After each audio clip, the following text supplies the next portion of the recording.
So இப்போ யாரு clue கொடுக்க போறீங்க, யாரு கேட்ச் பண்ண போறீங்க? என்ன பண்ணலாம்? நீ கூட நான் கண்டுபிடிக்கிறேன். என்ன மாதிரி எஜுகேட் இருந்தா பரவாயில்ல. உன்ன மாதிரி கண்டுபிடிச்சு கேட்கவே போகுது. யாரு கொடுக்க போறீங்க? அஞ்சலி கொடுக்க போறீங்களா? இல்ல அதுலயே எங்களுக்கு ரொம்ப கன்ஃபியூஸா இருக்கு. சரி யோசிச்சுட்டு ரெண்டு பேரும் வேணா உட்கார்ந்து நின்னுக்கிறீங்களா? என்கிட்ட நான் க்ளூ கொடுக்குறேன். போய் என்னமா பேசிக்கிட்டு இருக்கீங்க? ஒரு ஆள் வாங்க இந்த பக்கம்.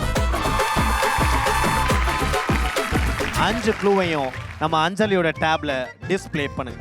ஐயோ ஏறுங்க, ஒரு க்ளூ கொடுக்குறீங்க, ஒரே க்ளூ உங்க வீட்டுக்காரர் கண்டுபிடிக்கிறது, அந்த மாதிரி அனுப்புங்க. ஐயோ அஞ்சலி பொறுமையா பண்ணு. சரி எனக்கு தெரிஞ்சிச்சு. டாப் 2 க்ளூவை செலக்ட் பண்ணிக்கங்க. அத ஃபர்ஸ்ட் நீங்க வந்து கொடுக்கணும். இப்போ எதை கொடுக்க போறீங்க இதுல? ஃபர்ஸ்ட் ஓகே கொடுங்க.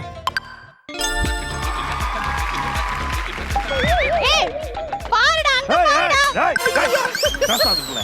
ஆஹா இல்லங்கம் பண்ண ஆரம்பிச்சிட்டானுங்களே. And my dear Kottachi brother, இந்த ஒரே க்ளூல அந்த பிரபலம் யாருன்னு நீங்க கண்டுபிடிச்சீங்கன்னா இந்த ரவுண்டை நீங்க வின் பண்ணலாம். அந்த 75,000 ரூபாய் விளையாடக்கூடிய வாய்ப்பும் உங்களுக்கு கிடைக்கும். இல்ல டை பண்ணணும் அப்படின்னா நீங்க இன்னொரு க்ளூக்காக வெயிட் பண்ணி நீங்க விளையாடலாம். அடுத்த குழுவா? ரிஸ்க் எடுக்கிறீங்களா? ஐயோ இல்ல இது நாஞ்சில மட்டும் காட்டினா எப்படி தெரியும்? ஏய் நீ நாஞ்சல பார்க்காத. பேசாத வாய் பிச்சு புடுவேன். ஒரு மலையாள நடிகை. சூப்பர் மலையாள நடிகை. தயவு செஞ்சு ரெண்டாவது க்ளூ கொடுத்துருங்க உங்க வீட்டுக்காரருக்கு. யா